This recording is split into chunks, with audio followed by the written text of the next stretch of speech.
Welcome to Flawless Conversations. I'm Tamika Jones, and today we're diving into how mindset can shift your life, your confidence, your purpose. You're watching Now Media Television.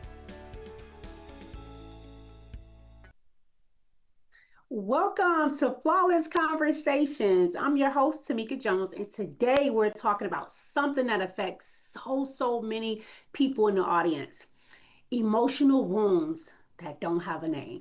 Sometimes pain hides in plain sight. We carry stress, anxiety, or sadness without even realizing what we're really carrying and unrecognizing that trauma. And because it doesn't have a label, healing feels almost impossible. But my guest today, Monica Bowens, is a licensed clinical social worker and a professional Christian life coach with over 20 years of experience helping individuals heal and grow stronger from the inside out. As the owner of Bowen Counseling Services, she blends compassion, empowerment, and faith based guidance to help people rediscover wholeness and purpose. Monica, welcome to Flawless Conversations. Thank you. Thank you so much. I'm so excited to be here. Thank you for the opportunity. Yeah. So, Monica, let's start with those who may be silently struggling, right? The audience of people who feel something is off but can't quite put it into words. Right. Many people, right, live with invisible trauma, emotional pain that hasn't been named or even processed or even validated. Flawless Family, in this segment, we're going to explore how hidden wounds affect our daily lives, how healing begins with awareness, and how faith and self compassion create safety and recovery. Monica, what does it look like when someone has trauma but doesn't recognize it as trauma just yet?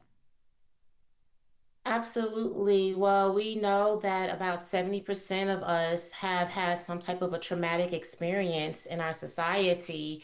And when we experience a trauma, our body responds to that trauma. And then it tucks it away for a while. And then we are reminded of elements of that trauma as we go through day-to-day life.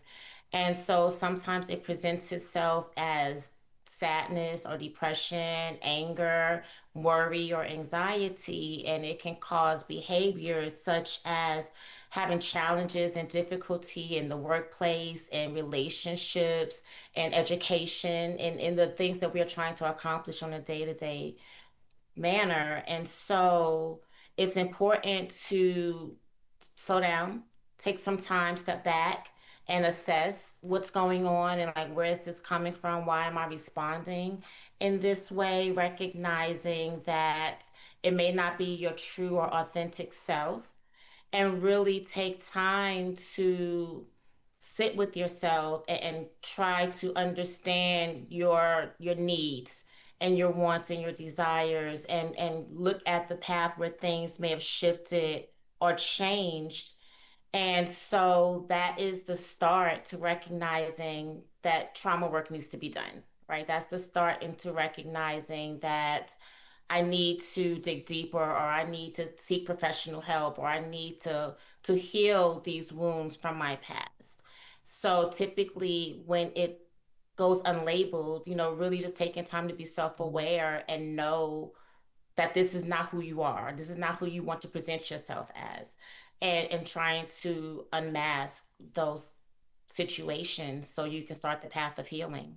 Right. And I always go back to this lady who I was coaching a while back, and her identity, right? She always thought that she was ugly, right? Or unworthy, right? Because her aunt told her that when she was Mm-hmm. younger. She always called her ugly, and she was never loved. So she wore that t-shirt, right? She wore that identity, right? And when I talk about t-shirt, I always talk about the identity, the ugly shirt, right? So she wore that identity, and it wasn't even hers to wear, right? And that trauma that she wasn't even aware of, right, affected her throughout her childhood and also her adult life, right? But not until she was aware of, okay, this t-shirt isn't mine. I don't own this. Someone gave me this, right? Now let Right. me do the work so I can take that off, right? Mhm. Right. Absolutely. I show a lot of my clients, a lot of people that I work with that, well, the concept of whose voice do you hear saying it? Mm, You know, got like who told you that? Where did you get that from? Where did you right. get that label from? Where did you get that identity? How has that impacted your core beliefs about yourself? Yes. And sometimes we make up narratives and we tell ourselves stories too, right, Monica? We definitely make up our own narrative to fit again those core beliefs or the voice that we heard. You know, this must be true because if it wasn't true, then this and this didn't happen, wouldn't have happened, right? And Right. so we do definitely feed in to that belief system as well. Absolutely. So, Monica, how do you help someone start giving words to feelings they actually can't fully explain yet?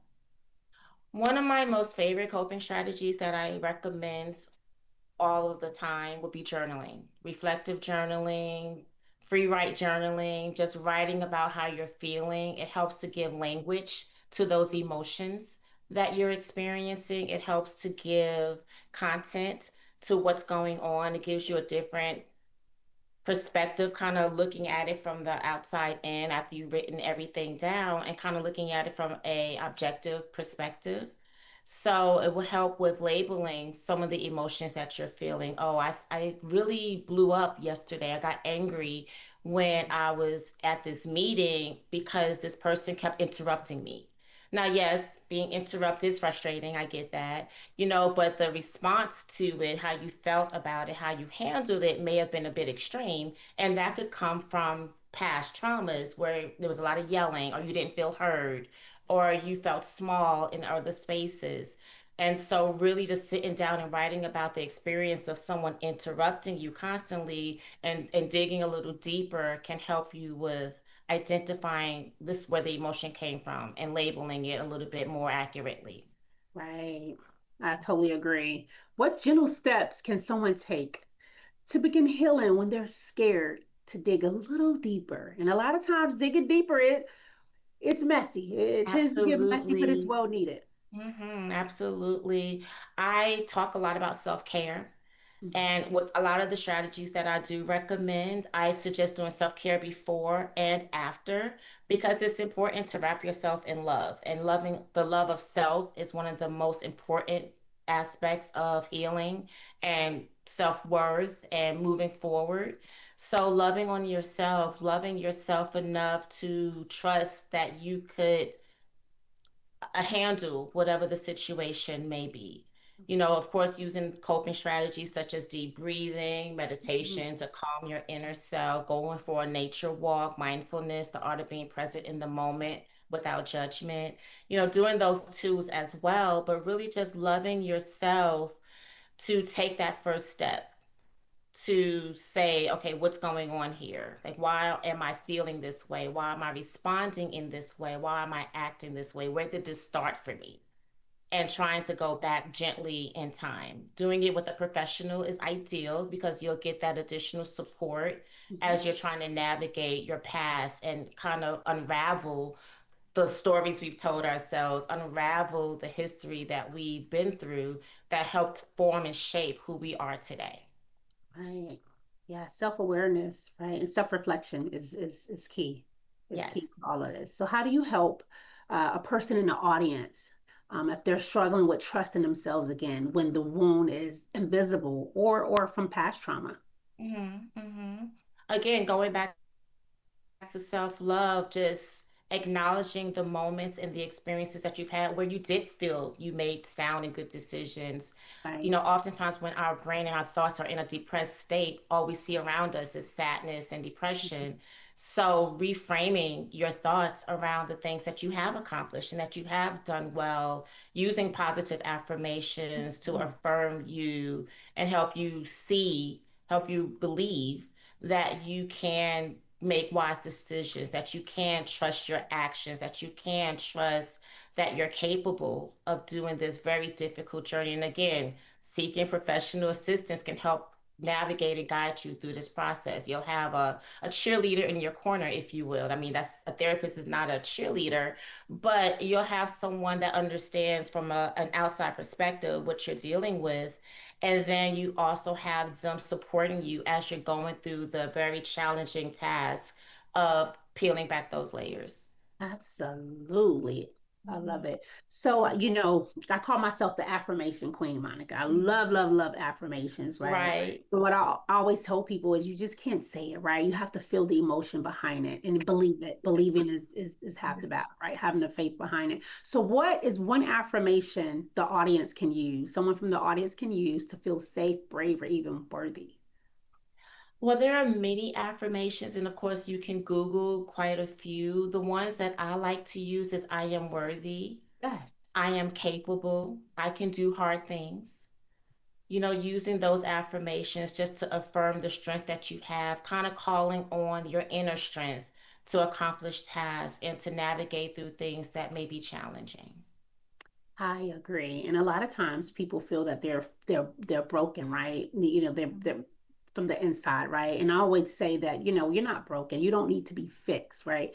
You just Right. have to already tap in what Yeah, God has put inside of you. Activate it. It's there. You just have to activate it, absolutely. right?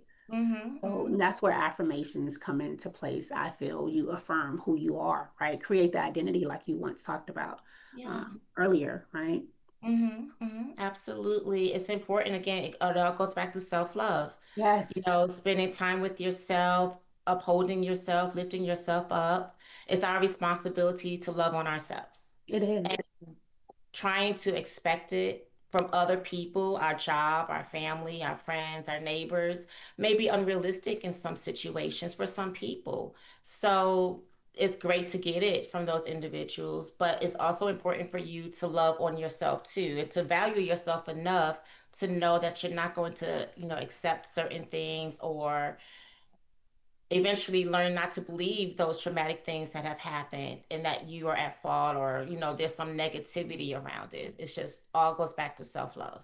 Absolutely. Self love is the best love. It So, is. coming up next, Monica shares how to set healthy boundaries without guilt and how learning to say no can actually become one of your most powerful acts of self love. We'll be right back. We'll be right back to remind you that healing is possible, confidence is yours, and that you are flawless. This is Flawless Conversations on Now Media Television. And we're back. I'm Tamika Jones, and you're watching Flawless Conversations on Now Media Television. Are you ready? Let's go. Welcome back to Flawless Conversations. Want more of what you're watching? Stay connected to Flawless Conversations in every Now Media TV favorite show, live or on demand, anytime you like. Download the free Now Media TV app on Roku or iOS and unlock non-stop bilingual programming in English and Spanish.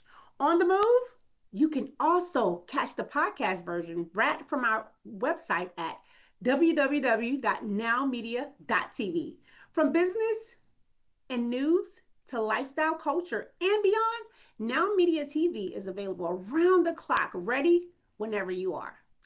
I'm here with Monica Bowens, and in this segment, we're talking about one of the hardest lessons to learn: setting boundaries without feeling guilty.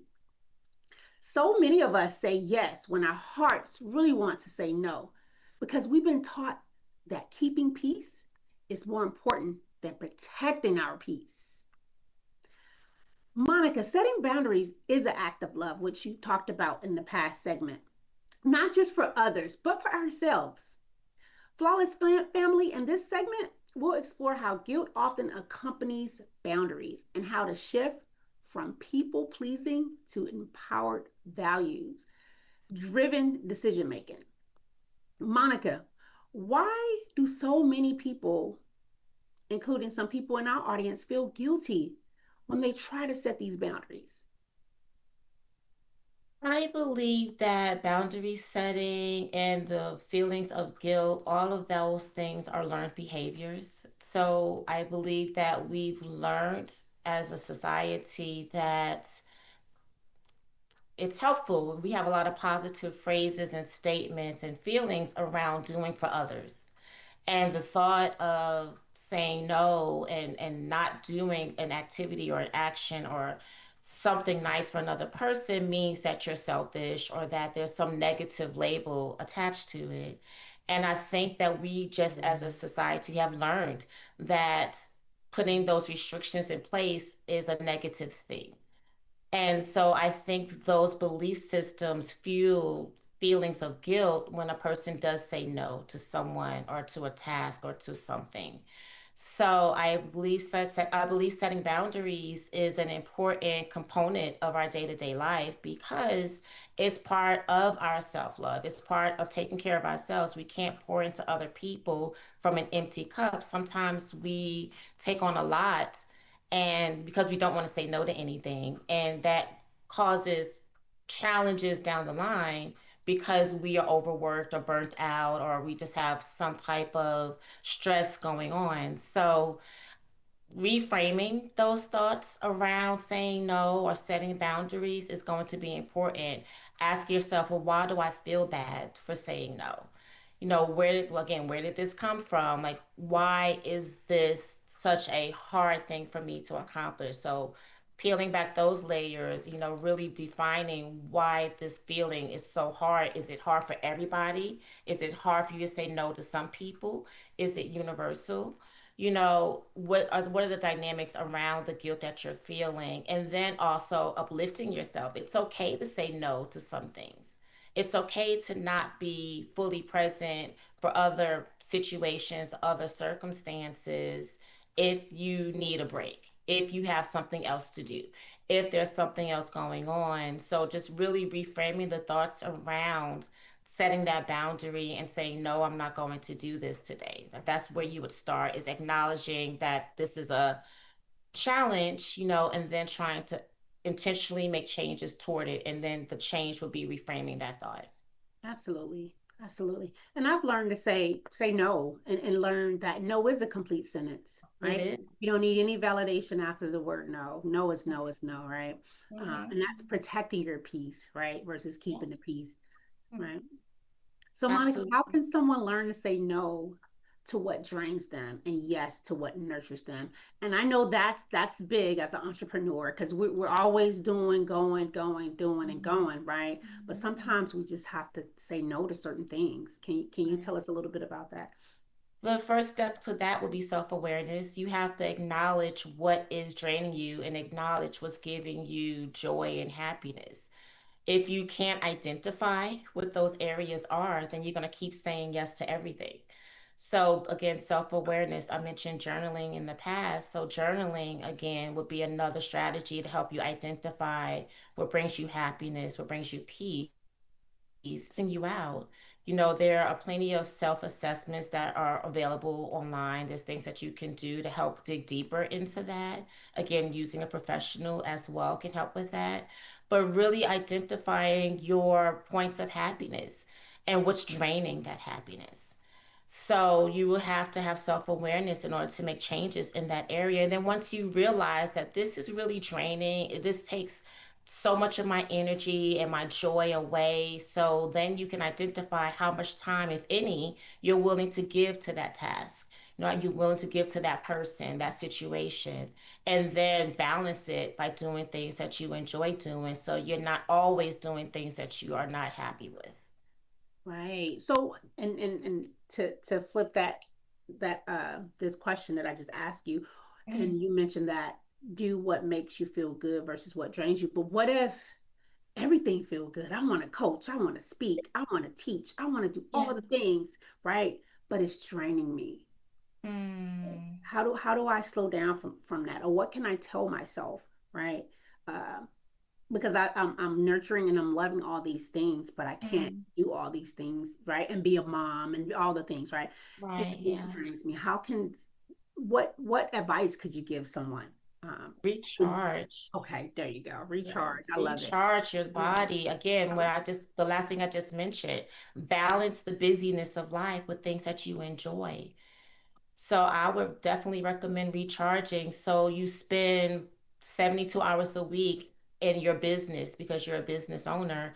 Mhm. Fine and dandy, do that, for a few weeks, but then also take 2 to 3 weeks off and go travel, go spend time with family, go do things that you enjoy. If it's snow tubing or skiing or ice skating or whatever it is that you're enjoying, just go and do those things and recharge your battery.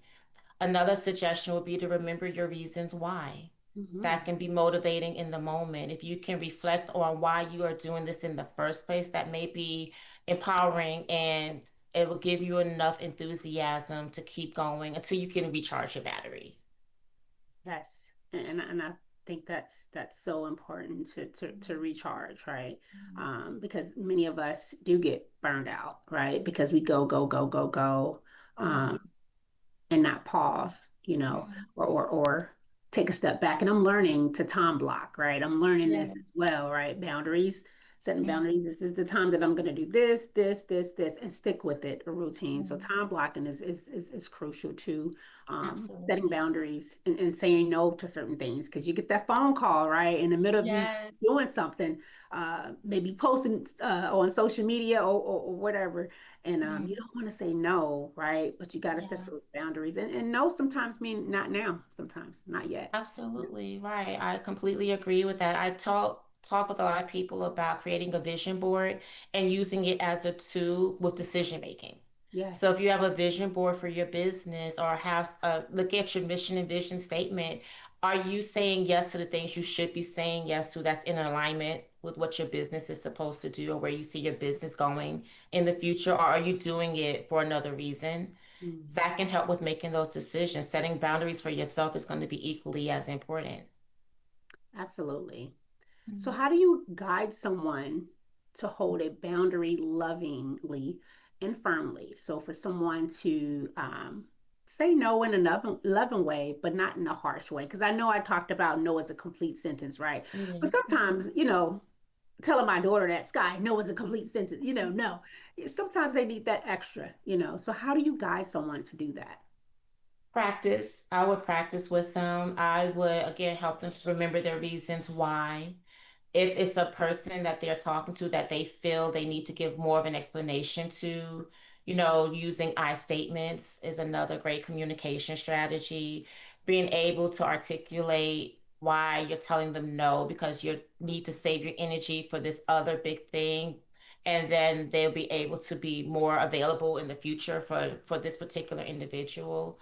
So just guiding them and helping them practice it, starting small with small no's to build up that strength and that feeling of accomplishment that they can say no to some things. So just support and practice and giving their reasons why if necessary and using effective communication. Oh, I love it. Yeah. Communication is key as well. Effective communication, yes. Monica, for anyone ready to start reclaiming their peace, where can they find you or find your resources or connect with you, your coaching? I have a website. It is www.bowenscounselingservices.com. You can contact me through that website. I'm also on Facebook and LinkedIn. On Facebook, it's under Bowens Counseling Services. On LinkedIn, it's under my name, which is Monica Bowens. So you can connect with me in those ways. Awesome. And did you say LinkedIn? You have a LinkedIn or IG? I do have a LinkedIn. It's Monica Bowens. Okay. Okay. So same thing. All right. Thank you for sharing that. So we'll be right back. And up next, we're tackling the voice that whispers, "You're not enough," and how to silence that inner critic once and for all. We'll be right back. We'll be right back to remind you that healing is possible, confidence is yours, and that you are flawless. This is Flawless Conversations on Now Media Television. And we're back. I'm Tamika Jones, and you're watching Flawless Conversations on Now Media Television. Are you ready? Let's go. Welcome back to Flawless Conversations. I'm here again with Monica Bowens, and in this segment, we're taking one of the most destructive lies people believe or have told themselves that they're not enough.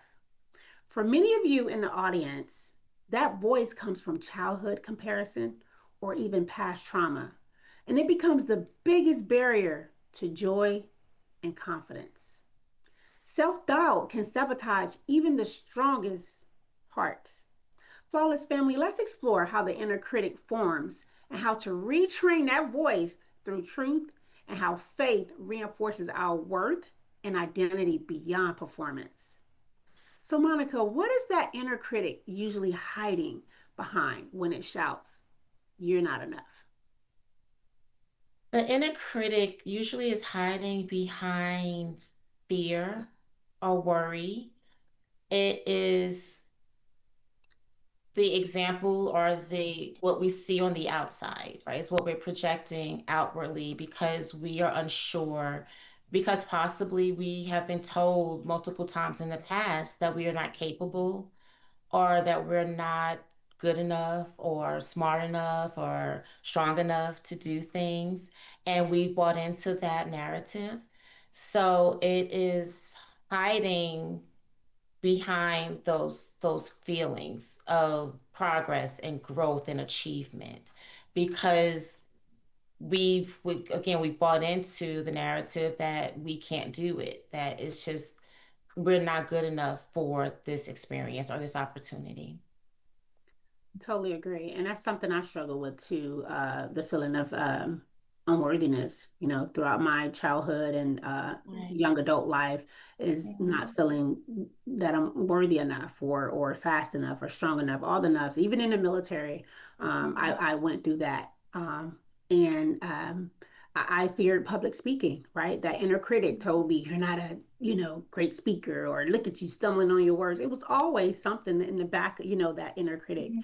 And I call them the guards, right? And I always think Yeah. of Buckingham Palace because they're sneaky, self doubt, self limiting beliefs, um, all these fears or all these emotions that you have. They're real sneaky, and if you don't be become self aware with them or self aware with yourself and say, okay, I may not be the best speaker, but I am a speaker, and I'm going to share my story how I share my story in my true, authentic way, right? And be okay with that, right? Right. And Right. it's a comparison trap, and some of us fall for it every time. But just knowing who we are and walking in our truth and being our best authentic self, um, that's all we need. That's it. To shut that critic Mhm. down, right? They're like the guards. They're sneaking. They're not Absolutely. going to move until you take that first step to move it, right? To move the guard. Right, right. Yeah. Absolutely. I definitely agree.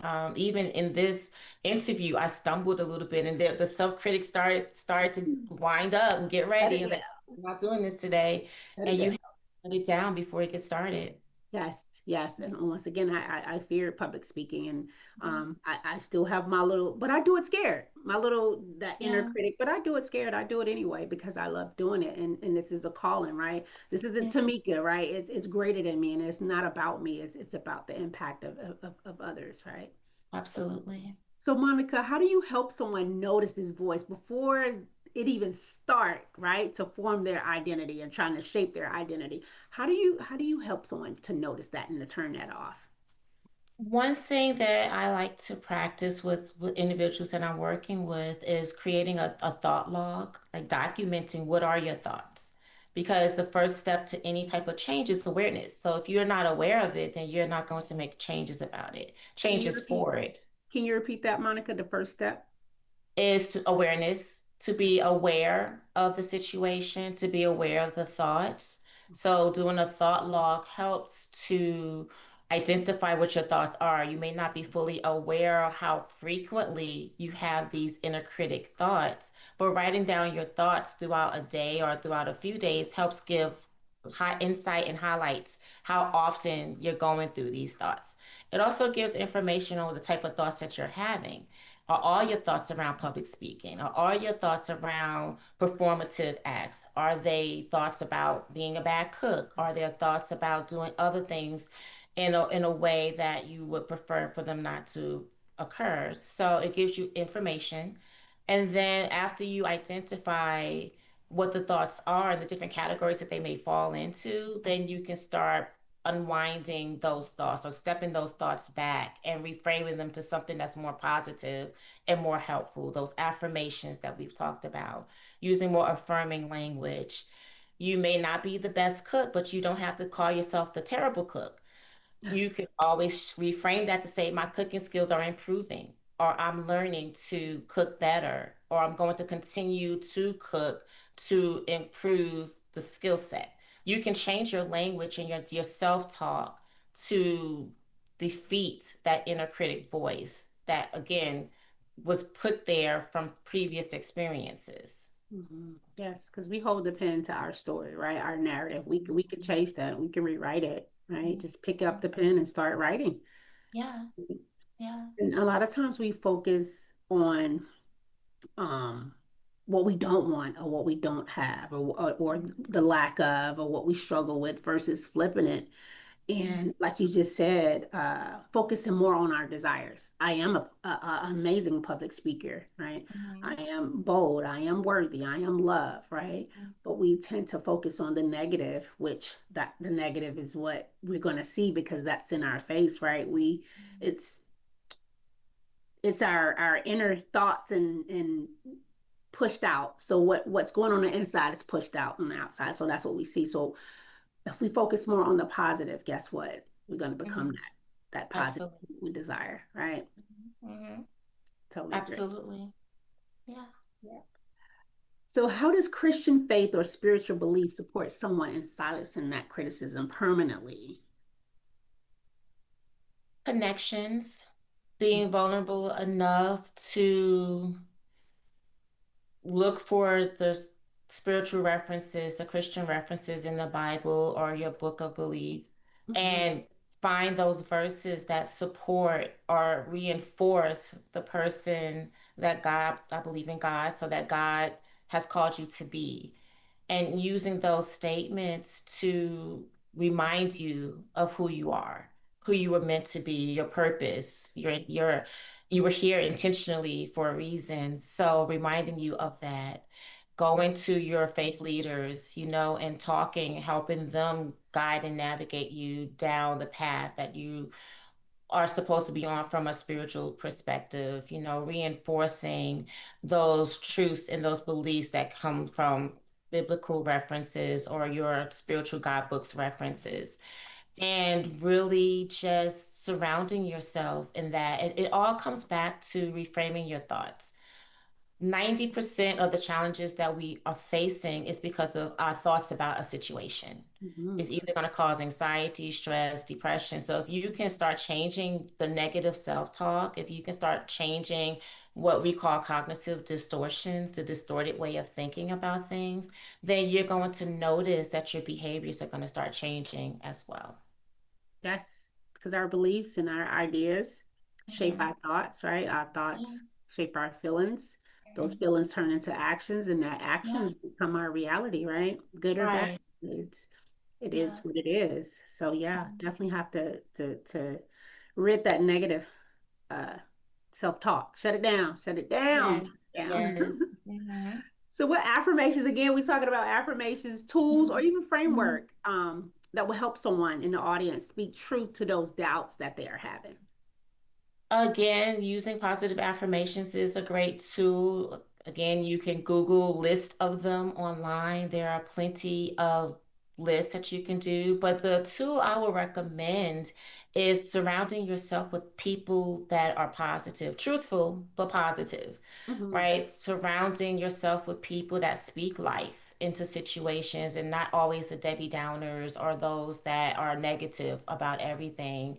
Trying to build a support system where you could be reinforced and encouraged to do things. And then again, your self care, self love, Mm, believing in yourself, loving on yourself, knowing that you are able to do it, you are worthy, you are capable. right. Because, you know, you and I both know there's so much of chaos that's going on in the world today, like Right. so much left, right, up, down, all things, right? Mhm. So it's kind of hard because it's in your face. It's kind of hard to be, stay positive or motivational or inspiring when, you know, you're going through things in life, or your spouse is going through things in life, and that was not within your control. Sometimes it's hard to stay the course, right, and stay positive, but um, a lot of times you just have to speak it and continue saying it, Mhm. even when we don't feel it, just keep saying Even it. through the tears. We believe it, right? And it's we both know it's life is life and for everybody right now. Mhm. It Mhm. is, right? So sometimes we have to unplug, right? Yeah. The TV, family members, right? Co-workers, all the negativity that you just mentioned and talked Mhm. about. We have to unplug from it and find that circle of people who are positive, like-minded people to connect with, because it's Right. important, especially now. It's very important to connect Absolutely. people. Mhm. Yeah. Mhm. So, coming up, Monica helps us discover how to live with purpose, even when life feels uncertain and unclear. You won't want to miss this next powerful segment. Stay tuned. We'll be right back to remind you that healing is possible, confidence is yours, and that you are flawless. This is Flawless Conversations on Now Media Television. And we're back. I'm Tamika Jones, and you're watching Flawless Conversations on Now Media Television. Are you ready? Let's go. Welcome back to Flawless Conversations. Don't miss a second of this show or any of your favorite Now Media TV shows, live or on demand. Grab the free Now Media TV app on Roku or iOS and enjoy instant access to our lineup of bilingual programs in both Spanish and English. Prefer podcasts? Listen to Flawless Conversations anytime on the Now Media TV website at www.nowmedia.tv, covering business, breaking news, lifestyle, culture, and more. Now Media TV is available 24/7.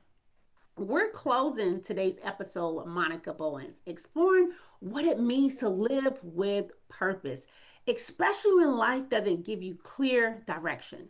So many people in the audience feel called to do something greater, but the path ahead of them looks blurry and sometimes dark. Monica believes that walking in faith, not certainty, is what leads us to purpose. Purpose isn't a perfect plan, it's a daily walk of faith. Flawless family, let's explore how to trust the process when we're unsure and to find peace and certainty while aligning with God's timing and guidance. Monica, what do you say to someone who knows they're meant for more but doesn't know what more exactly look like? I would say identify, well, one, I would want more information. Like, what do they feel more looks like, right? You want to get as much information as you could, but I would encourage them to identify what brings them happiness and joy. What are your strengths? What are your talents? What do you do well? More than likely, those are tied to your purpose, to what you're meant to do. You have these skill sets for a reason. So, helping them to identify what brings them joy, where they find peace, what experiences are the most calming, that makes them the most happy, helping them navigate and kind of take that journey with them to identify those areas can give insight into the purpose that they are trying to, or that they are here for, they're trying to achieve. Absolutely, I agree with that. And Viola Davis once said, I read somewhere where she said, purpose isn't purpose until you impacting lives, right? We Mhm. find our purpose, right? We find it, but it's what you do with that purpose for it Mhm. actually to be purpose. And that Right. hit me like a ton of bricks. I'm like, okay, Yeah. I get it, purpose. I Mhm. get it. Um, Mhm. how do you help someone lean into their calling even where their roadmap doesn't seem clear? So leaning into their calling takes taking that first step, right? Right. As we are taking the steps, the bridge starts appearing before us and things become more accurate, more clear, it makes more sense to us. And so it helps us to fine tune and refine the process. When we see what's not working, we can prune some things off of that path. So taking the first step often is very informative because it lets us know this is uncomfortable, this doesn't feel right, or this is great, this is amazing, I need to keep going. And then I can do this and I can spread out into this. And then we got to go back to that burnout and the boundaries that we just talked about. But it helps us to move forward. Just taking that first step, it gives you clarity on if it's purposeful or not. Can you give us one example of how you help someone lean into their calling when they didn't feel like they were worthy or weren't able to set boundaries or Mm, that imposter syndrome yes. crept in or they just felt like they couldn't do it? And Yeah. Well, as a therapist and also as a life coach and a mentor for many individuals, I try to be affirming and I try to be uplifting and highlight what they are capable of doing, not what they see that they are doing wrong, Hmm. but just really trying to be uplifting and helping them to remember their why, remember their goal, remember their reasons, their motivations for taking this journey in the first place. So I just try to be really encouraging and supportive in a non-judgmental manner to help guide them along the journey. For my friends, for example, I like to send them information about community resources that may be in alignment with what they are telling me that they want to do. So providing resources and support in that way as well. For a client, I may do the same thing if it's a community event or something that's going on that's for free that other people can participate in, just making them aware of these resources. As a social worker, that's our foundation is being a support for individuals. So I will try to be that supportive person. Also asking the questions, to get more information about what they see themselves doing, what their goals are, setting those SMART goals and those things as well. Okay, absolutely. I love it. I love it. I love it because many times the road isn't clear, right? And then the road looks dreary and dark, but just Mhm. having the tools in your back pocket to be able to pull out and use during that time is valuable. Right, right. Yeah. So how can I'm sorry, go ahead. I said so looking for community resources and support would be the tool I would suggest. Okay, awesome, awesome. So how can someone trust that they are moving in the right direction even when the results are pretty slow? Well, slow results doesn't mean that they're poor results, right? And Absolutely. so reframing your thoughts around it. What lessons are you learning about yourself, about this particular activity you're doing, about your business model? You're getting information and data in all things. So using that information to guide your progress, to guide your next move, to inform you of what worked well and what needs to be tweaked a little bit, what needs some improvement and use it as a lesson learned. Again, all of it's reframing what you're telling yourself about a situation. And sometimes slow is good, slow and steady, right? Mhm. I think of weight loss, right? You know, Yeah. we all want to lose, the weight, but Mhm. we get on a plan and we lose the weight so fast and we're good, and then we go Yeah, right back to where we were before because absolutely. we did it fast and we took shortcuts to do it. But when you slow and Mhm. steady, right, Um, the impact is going to last a lot longer because you're being more intentional about it and you going through the process, yeah, right? it's more So sustainable. yes, Mhm.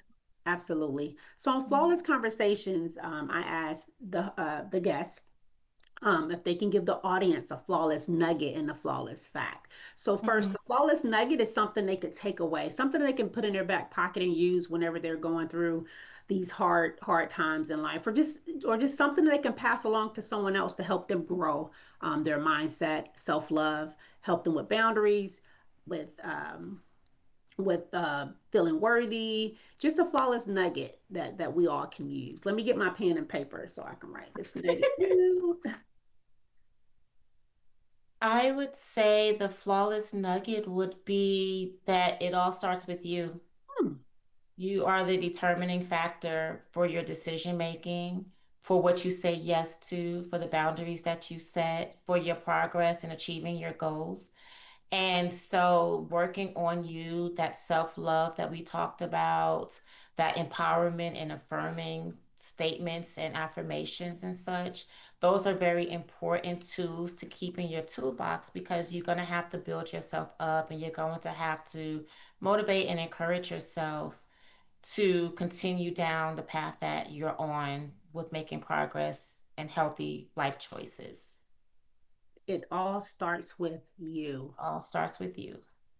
Did y'all write that down? That's powerful. That's powerful. It all Mhm. starts with you. And it Mhm. actually it does. It Yeah. does. Mhm. It's amazing. Thank you, Yeah. Monica, for that. You're welcome. Flawless nugget. I'm sorry, flawless fact. Give us a fact, something Flawless. funny, something, whatever you want us to know about Monica. We would love to know a flawless fact about Monica. um, I'm married, so my husband will be tickled about me sharing this particular fact, but I am a picky eater, Oh, and so I don't like Cornish hens, huh, not for any reason as it pertains to taste or appearance. I don't like the word Cornish, huh. and so I will not eat a Cornish hen. I will Okay, not interesting. knowingly. Interesting. Is that the My only husband only food teases me is about it. the No, corn? I just there's lots of foods I don't eat, but Okay. that to me and to us it seems to be the most funny because it's not logical. It makes no logical sense whatsoever, and I acknowledge that. I'm self-aware enough to know that that doesn't make any sense, but that's just something I have stood on for decades. So because it's Cornish, you don't eat Because I it. don't like the word Anything corn. Cornish, you're not gonna eat. Okay. It may be corn because I also don't like corned beef. So, Oh, but I okay. love Okay. corn, so it's not corn in and of itself, but that's just a weird fact about me. Okay. All right. We love it. We love it. Yeah. Monica, for anyone who's inspired by your message and ready to begin their journey of healing and purpose, how can they connect with you? They can connect with me on my website, which is www.bowenscounselingservices.com. Or you can give me a call. Can we give telephone numbers out on here as Yes. well? Yes, Okay. definitely. So 910-248-9773 is my phone number that you can call as well. I Can would you love to repeat that? connect with all of you, of course. The website is www.bowenscounselingservices.com. And the phone number is 910-248-9773. Awesome. Monica, thank you, thank you, thank you for sharing your wisdom and compassion today. Thank You you. reminded us that healing doesn't start with perfection, it starts with honesty, faith, and courage. To Mhm. our viewers, remember this: your story still matters, your healing still matters, and your purpose is still unfolding, even when you can't see it all yet. I'm Tamika Jones, and this has been Flawless Conversations, where we talk through the truth, heal through grace, and grow through faith. See you next time.